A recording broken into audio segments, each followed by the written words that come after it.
Hello, Anglo-Saxonists. Welcome back to episode 6C, in which we are going to learn how to do to nouns the same thing we learned how to do to verbs in the last episode. That is, to inflect them. We learned how to conjugate verbs. You could say we had a conjugal visit with them. No, we would never say that.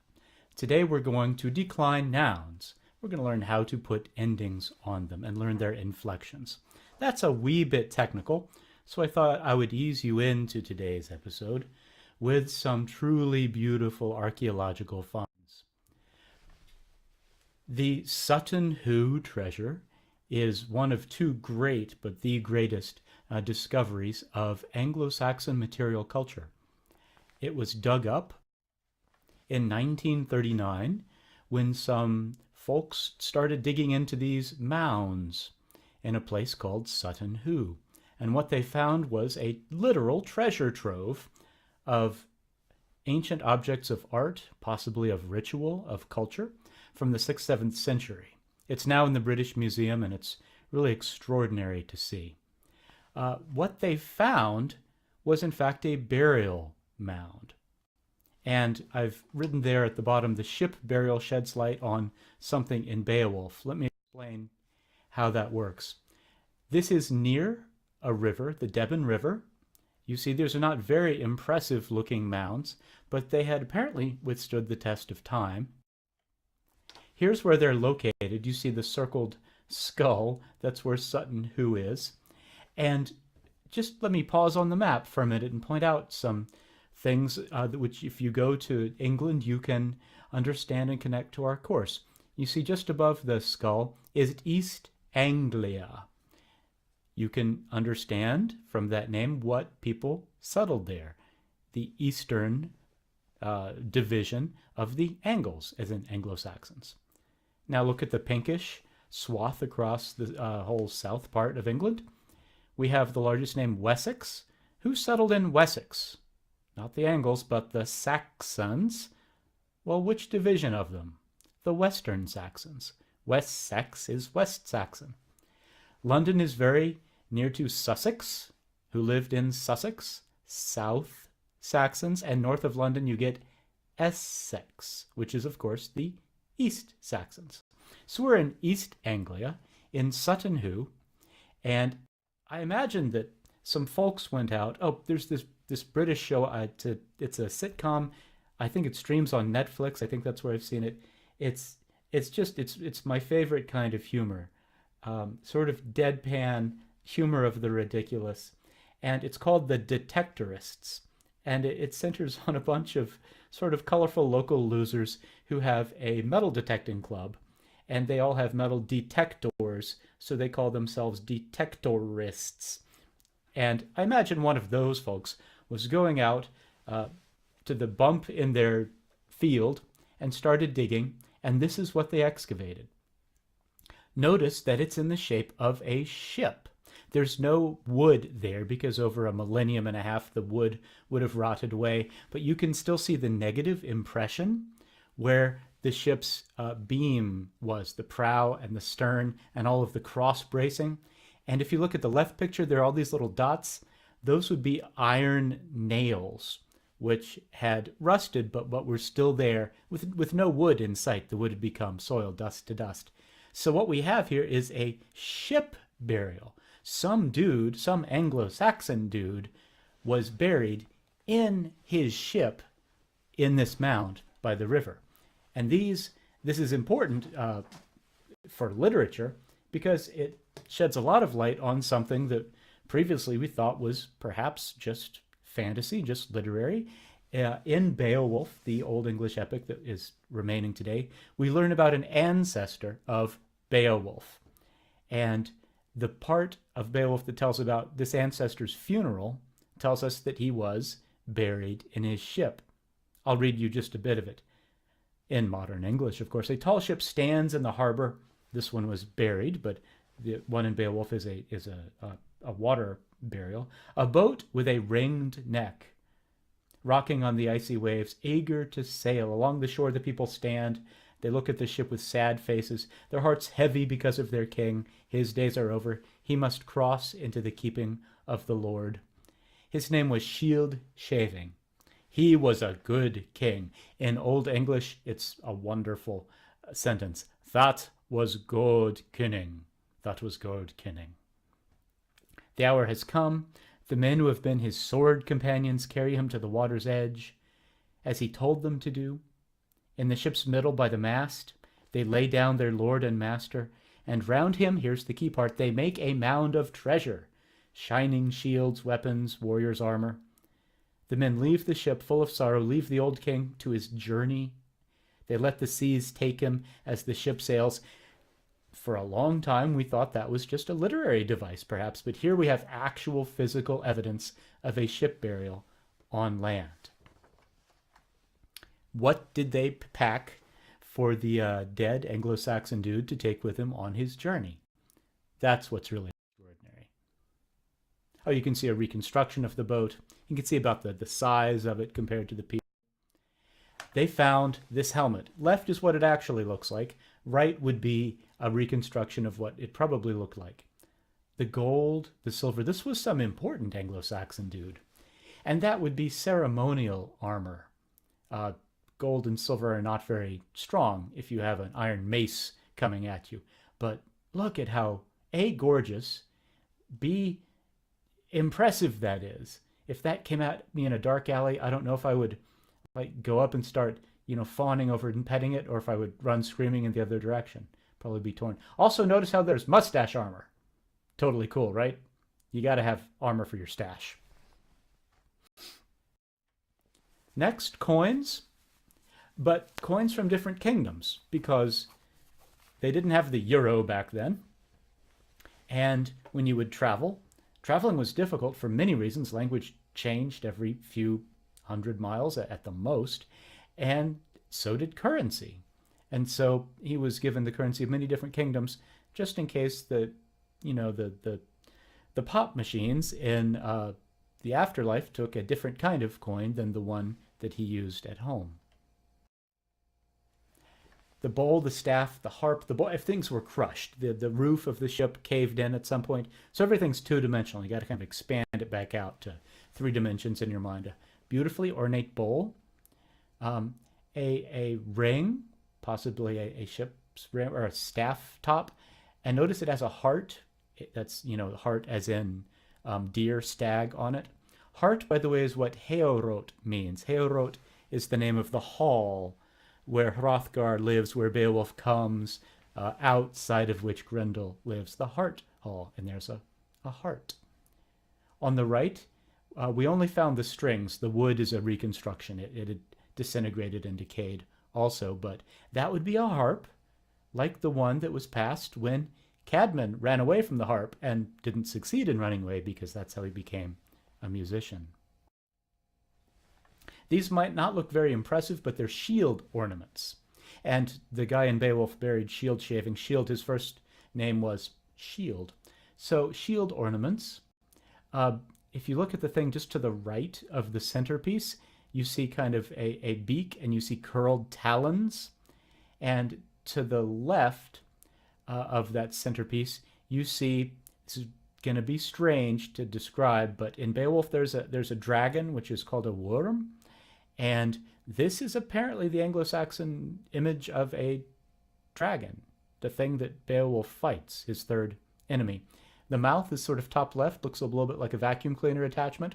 There are 3 sets of wings. They're sort of retracted and folded in, kind of in slithering position. So whatever it is, from manga that we picture as a dragon, they had their own version of a dragon. Check this out. This must have been some kind of case. And this is the lid. It's, I forget what, 8, 9 inches, 10, 11 inches across. And see the hinges on the top?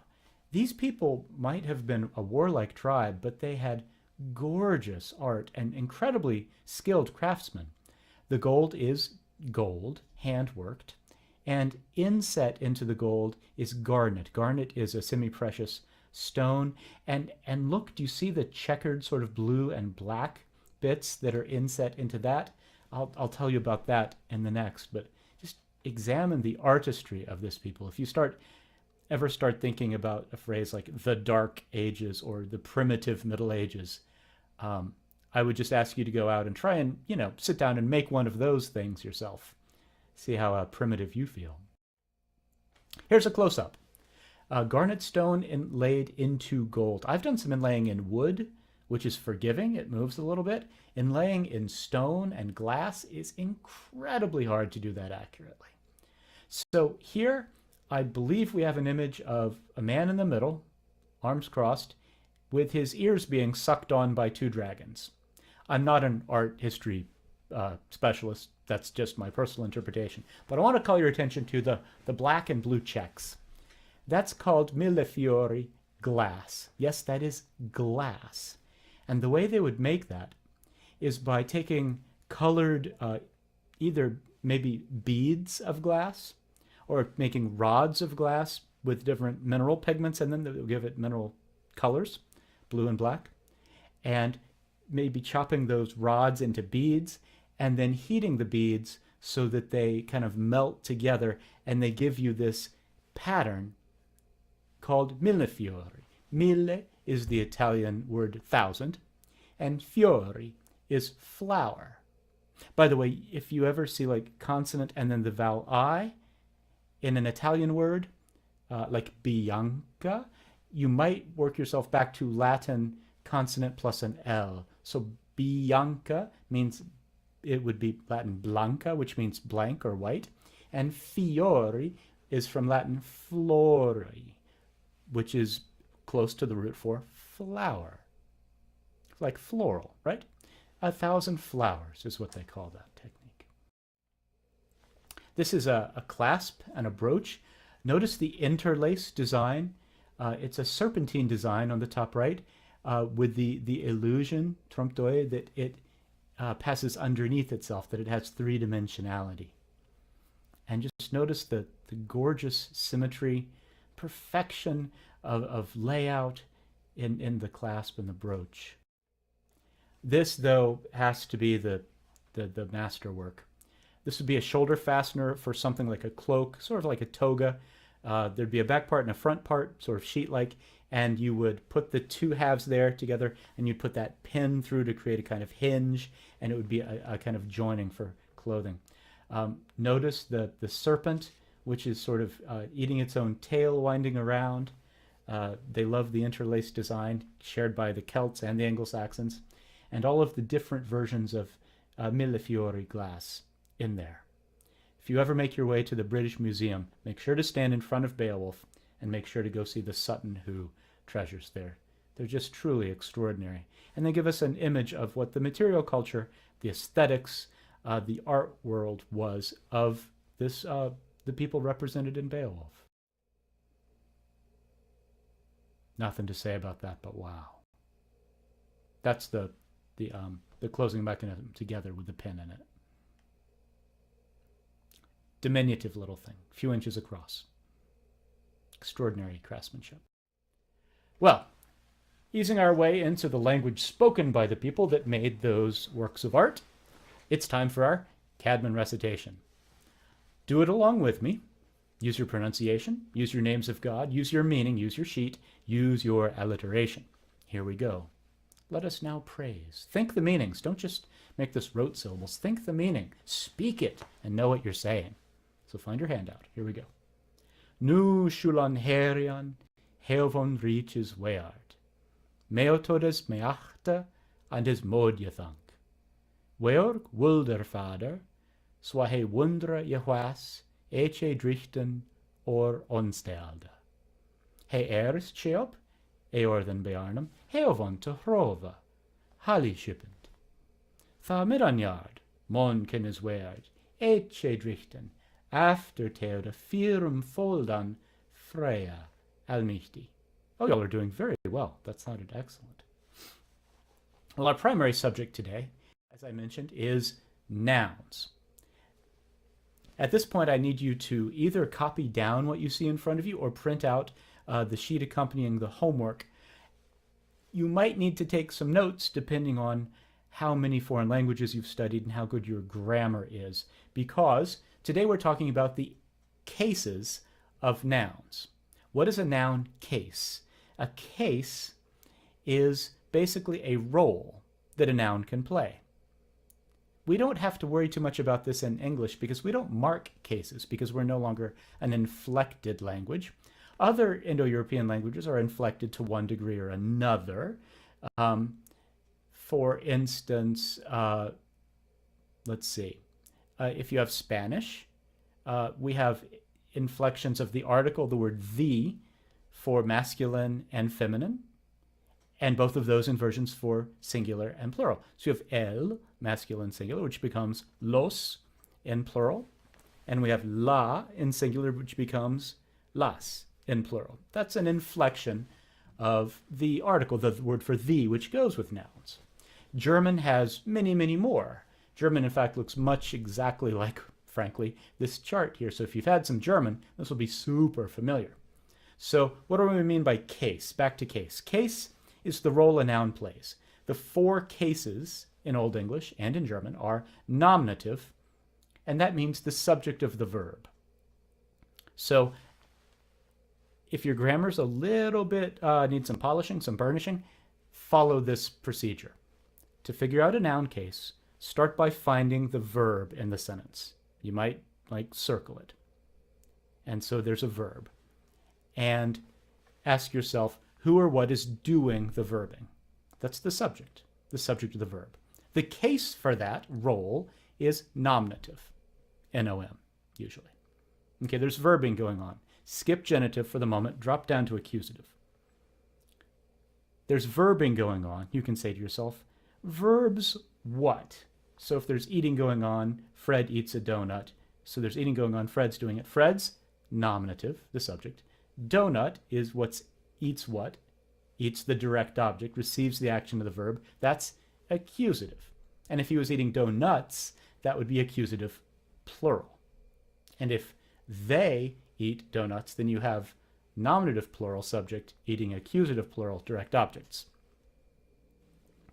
Dropping down to dative, pull out your indirect objects. Indirect object is a beneficiary. You only have these with verbs of giving or providing, so not every verb can take one. If I say, I bake my mother a cake, like say, let's ask our questions. There's baking going on. Who's doing it? I. So I'm the nominative subject. Bakes what? Am I baking my mother? Ha, not likely. I'm baking a cake. That's your accusative direct object, a cake.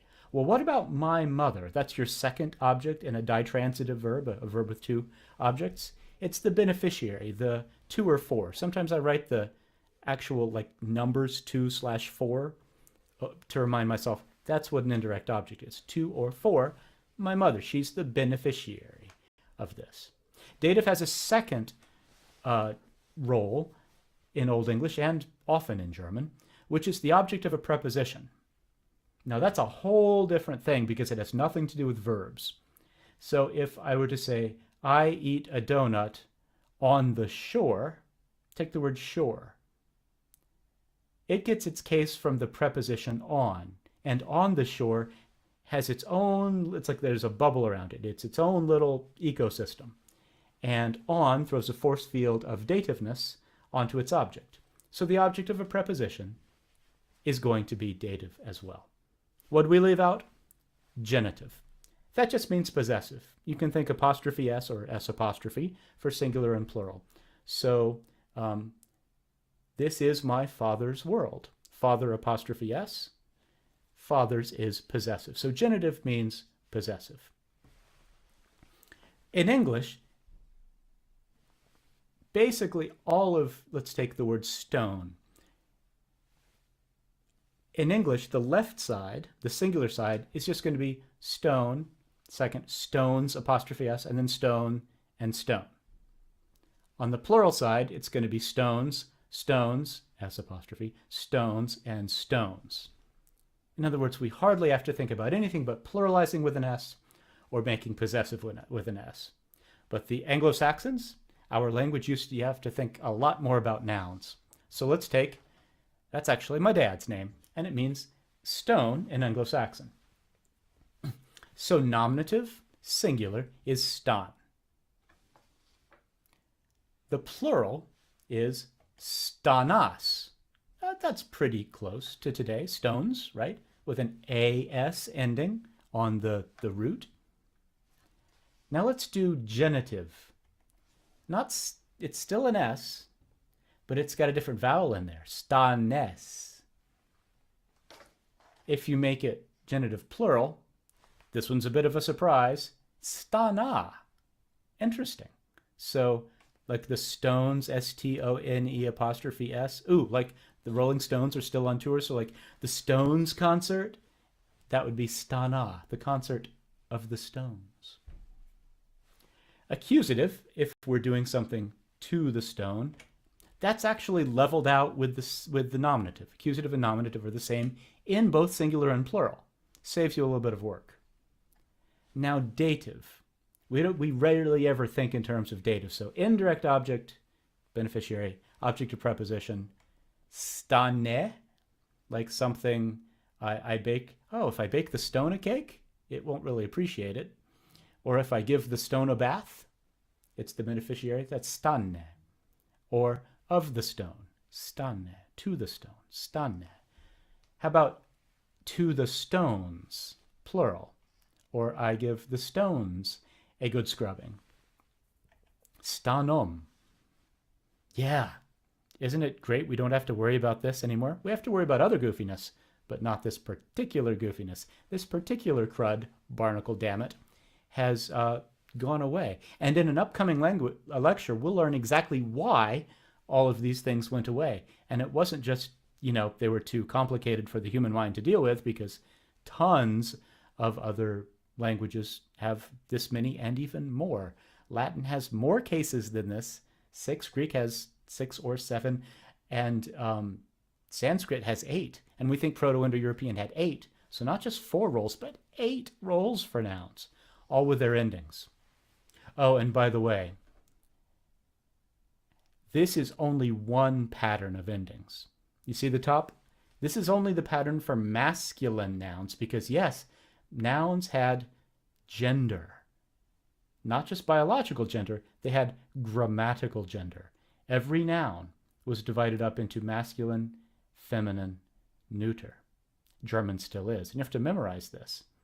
It's why you learn that spoons are boys, and forks are girls, and knives are, neuter. So this is just the ending for masculine. Strong nouns. There's a whole bunch of other endings for other types of nouns. But let's practice, because this is the thing I want to get across today. Take the sentence, I bring the blank to the river. And let's ask our questions. I've put the verbs in green because you want to start with your verb, the heart of every sentence. So there's bringing going on. I do the bringing. Brings what? Okay, that's your direct object. The case is accusative, singular, so the form would be, if we're filling in an Old English word into our modern English sentence, stan. Okay, the second one. The blank weighs 10 pounds. There's weighing going on. It's doing the weighing, so it's the subject. Subject is nominative, singular. That one's also stan. Third, I give the stone a good washing. Giving going on. I'm doing it. I'm the subject. Gives what? A washing. Ooh, we have a second object after the verb. We have a beneficiary of the washing. So we're now in what case? Dative. And I went ahead and threw us into dative plural, and that means that your Old English person, even your every Old English, 3 or 4-year-old would have mastered this automatically, would have come out and said stanom to indicate, hello, more than one stone here, and we're the beneficiary of the verb. Let's see. Thor chews the 2 large. So it's chewing go on. Thor's doing the chewing. Chews what? Well, that's your direct object, so it's accusative, plural, stanas. The next, the stones hurt my foot. Hurting going on. Stones are doing it, so it's the subject. Subject is nominative on your chart. It is plural, so that is also stanas. Number 6, I admire the stone's enormous size. So I'm doing the admiring. I'm admiring the size. What's the role, the case of stone? It's possessive. It owns that size, right? So this one is, what's the case for possessive?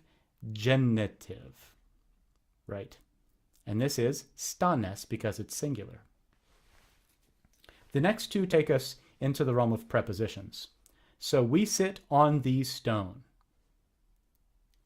So in this case, when you see that on, you forget about the verb, forget about direct and indirect objects. All you think is object of the preposition, and that is automatically dative, singular. So we sit on the stane. And if we were to sit on multiple stones, or if we were to walk to, that's another preposition, these stones, it's dative plural. I give you the plural. You're walking to the stanom. And all of those things, every Anglo-Saxon learned to do for masculine nouns that followed this pattern. This is what I referred to before. What we just learned is the top left part, because masculine nouns, you had to know which ones they are, and you had to know what their endings were. Angle is another one. Ship is a neuter noun, a neuter strong noun. Notice that it has different endings with U's and stuff. And sorrow is a feminine noun, so you have to know that. And then it follows yet another form with E's do a lot of stuff.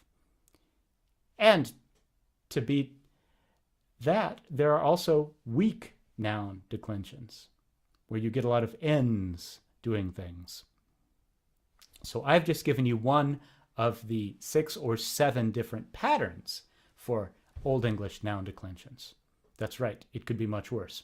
And in the homework, I'll ask you to identify the case of some nouns in a reading. And I want to go to that reading now, so if you take out the parable of the Good Samaritan, I'm going to be walking through that for the next few minutes. And I want you to start hearing Old English, feeling Old English, staring hard into its eyes and seeing you look different, but I see my own language in you, at least in many of your words. So let's take some notes on the parable of the Good Samaritan. I'll ask you questions about pronunciation, about noun cases too. This is not poetry, so there's no alliteration. So, some man. Hey, that's just some guy, some dude. It's in the past tense. We have ed, they have a different form of past. Fared, some man fared, he went. We have the word like wayfarer or fare thee well. That means to go. So some man fared is from Jerusalem to Jericho. Okay. And hey, that's unchanged. Become is not to become, but just to come. He become on the Shadhan. Shadhan, you see, is thieves. Do we have any word which looks like that? S-C-A-T-H? We do, to scathe, or a scathing remark. The thieves, literally the hurters in Old English. Shadhan. Thaw is they, hinna is him, and bereavodon is the verb. So notice we have SOV, subject, and then the object, and then the verb. This is the blender principle I talked about. If you have an inflected language where hinna, like him, is marked as a direct object, that is accusative, you can go subject, object, verb instead of subject, verb, object. You can put your sentence in a blender, and everything means what it means and does what it does. So what did they do to him, the Shadhan, these scathers? They him bereavodon. Look at the first 2 syllables. Looks a lot like our word bereaved, doesn't it? Or bereft. When you're in mourning, you're bereaved. That's in fact cognate with this, but they robbed him. They took something away, like a bereaved person has lost something. And tintregodon hinna. We don't have that word. It's gone away, been replaced by tortured. But doesn't it sound like torture? Tin tragodon. You can hear the irons clashing in it. And after they'd robbed and tin tragodon hinna, they anforleton hinna. They left him. And they left him sam quickna. That's a compound word. The first part means half. It's our word some. And the second part is quick. Quick not in the sense of fast, quick in its older meaning of alive. In one version of the Apostles' Creed, I think it's the Apostles' Creed, you say, Jesus, I believe he will come again to judge the living and the dead, or the quick and the dead. Quick is a word for alive. If you know the term quickening, like in midwifery, in pregnancy, quickening is when you first feel the child move. It's interesting, actually, in the Middle Ages, they thought that the baby was not alive until it moved, and at the quickening, when you could feel it first move. And if you caused, say, a pregnant woman to miscarry or lose the child, it was not considered alive until quickening. That's sort of how they solved the fetus versus baby question. Quickening is the moment it becomes a person. So they left the guy on the road, some man, some quick. Thaw, the thaw now is then, yabirode, we don't have that word anymore. Hit, take the H off and you get it. Thaw yabirode, hit, then it happened. That, hey, there's that, just with a thorn. Som satcherd, fared. So think about your story of the Good Samaritan who comes by. A priest first. Do you see the word sacred in satcherd? And he fared, just like our man, on tham ilkan weya, on the same way. And since on is a preposition, that im on tham and that an on ilk are actually dative endings which agree with the e on weya. So a Samaritan man went on the same way. And thaw, now thaw is when, yes, thaw can be nearly everything in Old English, and thaw he that yaseach, and when he saw that, notice the G is fronted to yaseach, so J in IPA. Also, if you know any German, how does German form the compound past of verbs? Sticks a GE on it, right? Same in Old English, for most, but they say yaseach, he saw. He hinna for beach. He, him, passed by. The B-E-A-H is actually cognate with a word like bow, like a rainbow or a bow and arrow. He made a bow shape around him. And ealswa, that's the full version of also, isn't it lovely? Se is a gendered word for thee, a masculine article for thee. Se diakon, that's just the deacon. Thahe was with the stoa when he was with the place. I've translated that at the place. Prepositions are notably fluid. They change all the time. Shakespeare used different prepositions. Like for Shakespeare, riding on a horse was riding of a horse. So he came with that place. And the place is stow. Stow. We still use that on airplanes. The person comes on and tells you, please stow your baggage, or a stow away on a ship is from the word for place. So the deacon comes, and that yeseach, and he does the same thing. He hina each for beach. He also makes a rainbow around him. Tha fared, now went, some Samaritanish man with him. Now some Samaritan man goes by up to him. Tha he hina yeseach, when he him saw, tha wearth he, then he became, if you know German, that's werden, he became. Mid, also if you know German, that's mit, with. Mild heortnessa, what a lovely word. I've given you compassion for it, because we happen to use a word borrowed from Latin, compassio. But Old English, and German like it, like to make up new words using native bits. Rather than borrowing the Latin compassio, they just make up a word for that kind of kind spiritedness out of mild and heort. So mild heortness, lovely word.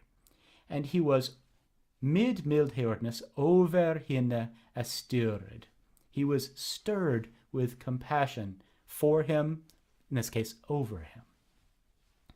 Thaw yenealachte he, that's a weird word we don't have for approached, and wrath his wunda, and wrapped his wounds. Notice that wunda is plural. It's not an S plural. It's an A plural. And on a yeat, ale and ween. He poured on, that's oil, not ale, and wine. Before modern medicine, they used a lot of things we would think of as cooking ingredients to cure people, or to attempt to. One of the sad lessons of history is that all of medicine did probably more harm than good until about the Civil War, the American Civil War, and the advent of antibiotics.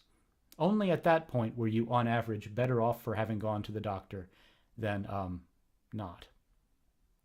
So ale and wine had to do with the humoral system and all kinds of what we would think of as superstition. So he pours oil and wine on him, and hinne and him on his nieten sette, and he set him on his beast, his animal. He's going to take him to the hospital. And ye lad, there's the ya for past, led him on to his latchehus. Oh, circle that one big. Hospital I've give you. How do you get hospital out of latchehus? You know something about the four humors, and they thought, this goes back to Galen and Aristotle, they thought at this time that if you were sick or ill, what you needed was to have less blood in you, because you had an imbalance in your humors. And one way of getting blood out of you, other than cutting you or putting a hot cup on your skin to burst your capillaries, was to stick a, yes, you've got the word, leech onto you. So the word for hospital is leech house. Yay. And hinne laknoda, and treated him, medicated him. And lak is the same root. And brochte, that's our word brought. Notice that H in the middle, since it doesn't start the word, says ch, makes that X sound, ch, and we spell it with a GH to represent the fact that it used to be said with some gravel in the middle, brochte. In German, it's brachte, with a CH. And he brought othrem day, he brought on the other day, which is to say not this one, but the other one, the next day, Twain. Twain is fun. It's just two. Doesn't look like two because it's collapsed some. That G makes a y sound, Twain, because it's between two front vowels. And that sounds a lot like Twain, like Mark Twain, like the name that Samuel Clemens gave himself when he was working on steamboats on the Mississippi. Mark would go the call, how deep is it? Twain, it's 2 fathoms deep, or 2, whatever the units they used. Started off Twain. And he brought the next day, Twain penningas, 2 pennies, and sealdum vamlacha, and gave them to the leech, which in this case is the doctor. Look at the word sealda. It says gave, that's its meaning. It's actually cognate with our word sell. That's a kind of interesting, moralization on the history of words. Our word for sell originally meant give. And at some point, let's just say capitalism took over, and it became gave, sold. And thus quath, and quoth, like thus quoth the raven, beyim his, take care of him, and whatsoever used to be 3 words, swa what swa. And you see what? That what is our what, W-H-A-T. It's also the first word of Beowulf. Swa what swa thu marato yedost. And whatever you, thou, more to him do, dona ich komme, when I come. Notice that each, if it's like E-A-C-H in its pronunciation. If you know German, what's German for I? Ich, I-C-H. We still have that in German at the end. That's why, this, by the way, is why when I was a physics major and a German minor, and wanted a fun course to take, Old English grabbed me, because all of the things that seem unfamiliar if you only have English, you probably get most of them through German and say, oh, I totally see that. That's just German, because it survives in German. So whatever more you do, donne ich komme, there are no silent letters in a phonetically written language, so it's komme, not cum. Ich hit for yielde we. And you see the word yield. If you front that G to ya because of the front vowel, it's for yield. I will yield to you. I will pay it to you. And then Jesus asks the question. Which is our word which, thera threra, of them. Think back to our cases. If it's of them, I know it's a preposition, but it's a special preposition. That's genitive. Which of them, of the three, thinketh. Notice what thinketh, and he's asking which one do you think was the neighbor, right? And he says, which one thinketh that they that seeth us may? Thinketh is not actually thinketh, it seems. The word think used to mean not I do the thinking, but something seems to me, makes an impression on me. That's why in Shakespeare we have methinks. That's not a incorrectly grammatical way of saying I think. Methinks is it seems to me, because think used to mean seems. Which of the three seems that they thought sie was may, that one's neighbor. They on the shiavan befell is that one's neighbor, the one who fell among the thieves. Fa quath he, then he quoth, this is the answer. Say they him mildheortness on dude, the one who did mild-heartedness to him. Tha quath say Herland, and Herland is the word for Lord, Savior. It's actually that first syllable, hal, is the same as heal, the healer. It's the same as hail, like H-A-L-E, or whole. It's also the heil in like Sieg Heil. The healer, he said, go, and do ealswa. Go and do also.